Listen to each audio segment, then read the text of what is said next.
வெளியில போய் ஏதோ பண்ணிடுவேன்னு தோணுச்சு. நான் ரூம்குள்ளே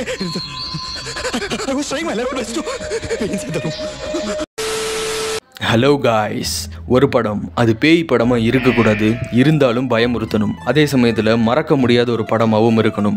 இந்த மாதிரி ஒரு படத்தை நீங்கள் என்கிட்ட கேட்டிங்கன்னா நான் அடித்து சொல்லுவேன் கட்டுறது தமிழ் அப்படின்னு. அது எப்படின்னா, ஆக்சுவலாக அந்த ரியாலிட்டின்னு ஒன்று இருக்குது. இங்கே நடக்கிற பாதிக்கும் அதிகமான விஷயங்கள் ஹாண்டடாக தான் இருக்கும், ட்ராமாட்டிக்காக தான் இருக்கும். இங்கே நடக்கிற ட்ராமாட்டிக்கான விஷயங்களை பச்சையாக ராவா ஒட்டச்சு சொன்ன படம் தான் இந்த கட்டுறது தமிழ். இந்த படத்துக்கும் 3ங்கிற நம்பருக்கும் உள்ள ஒரு தொடர்பு. இந்த படத்தை பற்றி இன்னும் கொஞ்சம் இந்த வீடியோவில் நம்ம பார்ப்போம். வீடியோவை ஃபுல்லாக பாருங்கள் காய்ஸ். சப்ஸ்கிரைப் பண்ண மறந்துடாதீங்க. வாங்க ஸ்ட்ரைட்டாக வீடியோக்குள்ளே போகலாம்.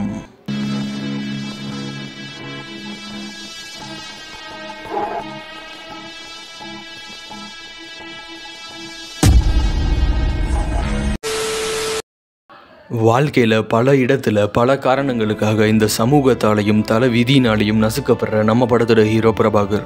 சின்ன வயசுலேருந்தே துர்மரணங்கள் துரத்தக்கூடிய நம்ம பிரபாகர் தன்னோட நாய் டோனியில் ஆரம்பித்து கடைசியில் தானே ஒரு துர்மரணத்தை சந்திச்சு இறந்தும் போகிறாரு. ஆல்ரெடி சொல்லியிருந்தேன் இந்த படத்துக்கும் 3ங்கிற நம்பருக்கும் நிறைய சம்மந்தம் இருக்குன்னு. அது எல்லாத்தையும் 1 by 1 வரிசையாக பார்ப்போம். ஃபர்ஸ்ட் ஆஃப் ஆல், இந்த படத்தில் பிரபாகருக்கு வந்தது மொத்தம் 3 லெட்டர். ஃபர்ஸ்ட் லெட்டர் ஆனந்திட்டேருந்து, மகாராஷ்டிராலேருந்து ஃப்ரம் அட்ரஸ் சரியாக இல்லாமல் வந்த அந்த லெட்டர். நேரத்துக்கு சாப்பிட, வாரத்துக்கு 3 நாளாவது குழி, அந்த சாக்ஸை துவைச்சு போடு, நகம் கிடைக்காத கடவுளை வேண்டிக்கும். என்னதான் அந்த லெட்டரில் சாப்பிடு, குழி, நல்லா தூங்கு, உடம்ப பார்த்துக்கன்னு இங்கே வராத நான் சொல்லும்போது வான்னு ஆனந்தி சொல்லியிருந்தாலும் அந்த லெட்டரை படிச்சுட்டு ஆனந்தியோட ஞாபகம் பொறுக்க முடியாமல் நம்ம பிரபாகர் கிளம்பி மகாராஷ்டிராக்கே போகிறாரு. இதான் ஃபர்ஸ்ட் லெட்டர். செகண்ட் லெட்டர் ஆனந்தியை பார்த்துட்டு பிரபாகர் மகாராஷ்டிராலேருந்து கிளம்பி திரும்ப சென்னைக்கு வர்றாரு. அங்கே தான் பிரபாகருக்கு செகண்ட் லெட்டர் காத்துட்ருக்கு. இந்த செகண்ட் லெட்டரில் என்ன போட்டிருக்குன்னா, மிலிட்ரியில் வேலை பார்த்துட்டு இருந்த தன்னோட அப்பா இறந்துட்டதா இந்த செகண்ட் லெட்டரில் போட்டிருக்கு. என் வாழ்க்கை என்னுடைய 2வது கடிதம் எனக்காக காத்துட்டு இருந்துச்சு. எங்கள் அப்பாவுடைய மரணத்தை சொல்லிச்சு அந்த கடிதம். தேர்டு லெட்டர் எப்போ வருது அப்படின்னா, பிரபாகர் தன்னோட வேலைக்கு சேர்ந்து ஃபஸ்ட்டு மாத சம்பளத்தை கையில் வாங்குறாரு. 5ஆம் தேதி சம்பளம்ங்கிறத ஏற்கனவே ஃப்ரெண்டுகிட்ட சொல்லியிருப்பார். அவரோட ஃப்ரெண்டு கரெக்டாக அன்றைக்கி வந்து ட்ரீட் கேட்குறாரு. பட் பிரபாகர் வேறு ஒரு பிளான் வச்சுருக்காரு. தன்னோட 2000 ரூபா சம்பளத்தில் 1800 ரூபாய்க்கு ஆனந்திக்கு பிடிச்ச கலரில் ஒரு சுடிதாரை வாங்கி அவங்களோட வீட்டு அட்ரஸ்க்கு, அந்த மகாராஷ்டிராவிலேருந்து வீட்டு அட்ரஸ்க்கு போட்டு விடுறாரு. கரெக்டாக வீட்டுக்கு வராங்க. அப்போ தான் தேர்ட் லெட்டர் காத்துட்ருக்கு. இந்த லெட்டரில் என்ன போட்டிருக்குன்னா, ஆனந்தியோட அம்மா இறந்துட்டதாகவும் அவரோட மாமா அவரை பாம்பேயில் கொண்டு போய் விட்டுட்டதாகவும் இதுக்கப்புறம் என்ன செய்ய போகிறதுனே தெரியலையாகவும் ஆனந்தி ரொம்ப கஷ்டப்பட்டு எழுதியிருப்பாங்க. இந்த லெட்டரை படித்ததுக்கப்புறம் தான் பிரபாகர் ஒரு டிப்ரெஷன் ஸ்டேட்டுக்கே போயிருப்பார். அடுத்தபடியாக பிரபாகரோட வாழ்க்கை நல்லதாவோ கெட்டதாவோ ஏதோ ஒரு விதத்தில் மாறுறதுக்கு காரணமாக இருந்த 3 பேர். இதில் ஃபஸ்ட்டு கேரக்டர் பிரபாகரோட தமிழ் ஐயா. கொஞ்சம் இமேஜின் பண்ணி பாருங்கள் காய்ஸ், படத்தில் தமிழ் ஐயாங்கிற ஒரு கேரக்டரே இல்லை. இப்போ என்ன ஆயிருக்கும்?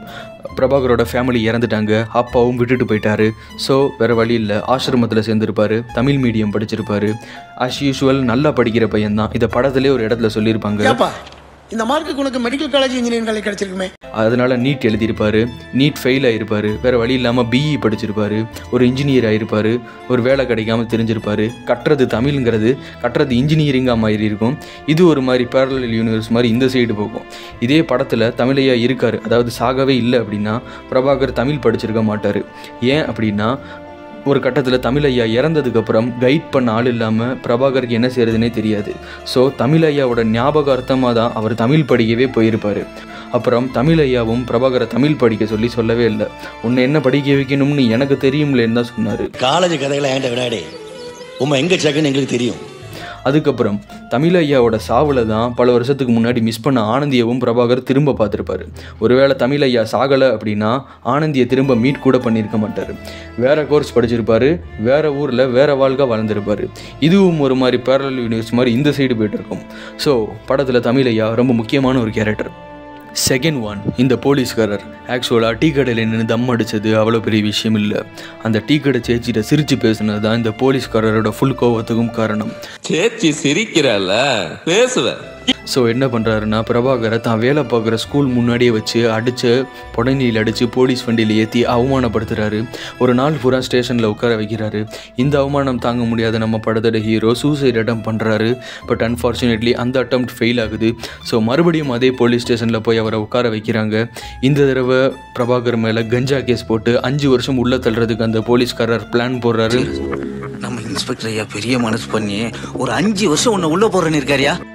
அங்கேருந்து தப்பிச்சு எங்கிட்டாச்சும் போடணும்னு சொல்லிட்டு பிரபாகர் ஓடுறாரு. பட் டிக்கெட் எடுக்கிறதுக்கு கூட காசு இல்லை. வித்தவுட்டில் போகலான்னு தெரியாத நம்ம பிரபாகர் ஒரு கிழிஞ்ச 5 ரூபா நோட்டை கொடுத்து டிக்கெட் தர சொல்லி கெஞ்சுறாரு. பட் ஆனால் அந்த கவுண்டரில் இருந்தவர் தரமாட்டேன்னு சொல்கிறாரு. பிரபாகர் தன்னோட ஃபஸ்ட்டு கொலையை இங்கே தான் பண்ணுறாரு. இது இந்த கவுண்டரில் இருந்த இந்த ஆளை பண்ணுறாரு. சப்போஸ் படத்தில் இந்த போலீஸ்காரர் இல்லைன்னா நம்ம பிரபாகரும் தன்னோட தமிழ் வாத்தியார் வேலையை ரொம்ப பீஸ்ஃபுல்லாக பார்த்துட்டு இருந்திருப்பார். யாரையும் கொலையும் பண்ணியிருக்க மாட்டார். தேர்டு ஒன், ஆனந்தியோட மாமா.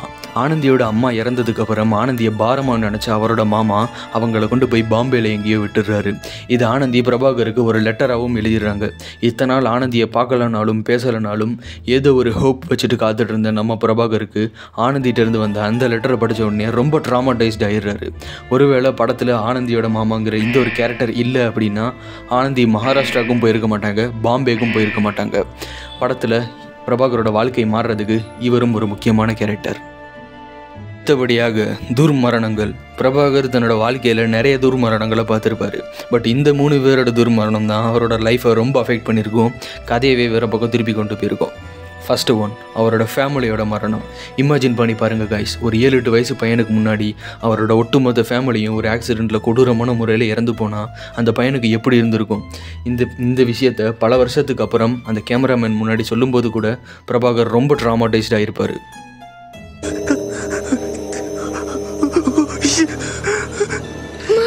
செகண்ட் ஒன், தமிழ் ஐயாவோட துர்மரணம். அந்த கோரமான ஆக்சிடெண்ட்லேருந்து பிரபாகரும் தப்பிச்சிடுறாரு, அவரோட அப்பாவும் தப்பிச்சிடுறாரு. பட் இருந்தாலும் இன்னும் கொஞ்ச நாளில் மிலிட்ரிக்கு திரும்ப போக வேண்டிய ஒரு சுச்சுவேஷன் பிரபாகரோட அப்பாவுக்கு வருது.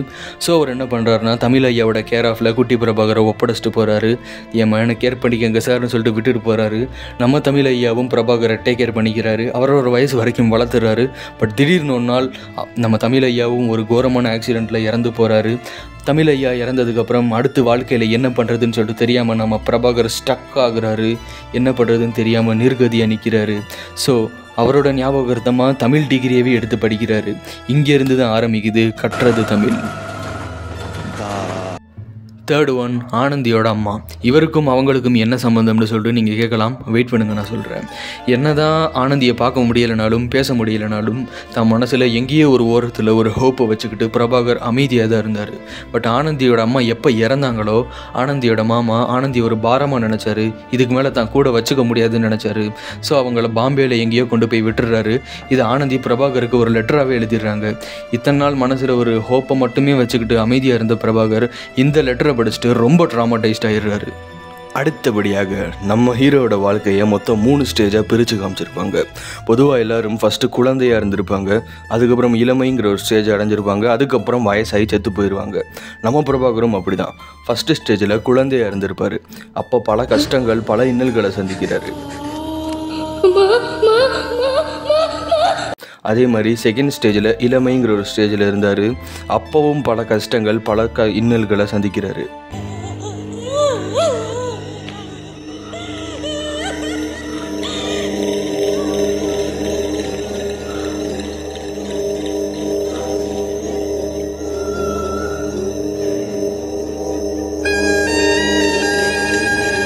அதே மாதிரி தேர்ட் ஸ்டேஜில் ஒரு நடுத்தர வயசை அடைஞ்சிருப்பார்.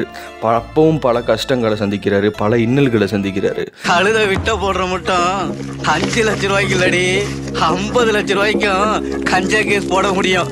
பட் முதுமைங்கிற ஒரு ஸ்டேஜை அடைஞ்சிருக்க மாட்டார். அதுக்கு முன்னாடியே சூசைட் பண்ணி இறந்து போயிருப்பார்.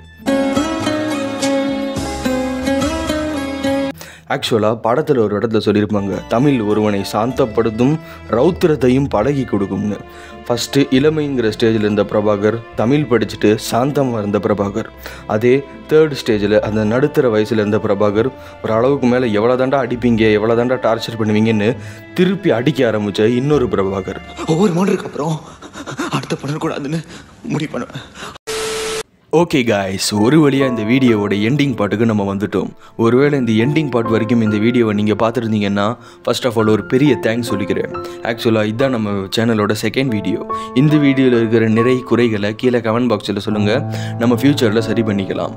நம்ம சேனலுக்கு சப்ஸ்கிரைப் பண்ண மறந்துடாதீங்க காய்ஸ். மீண்டும் ஒரு நல்ல வீடியோவில் சந்திக்கலாம்.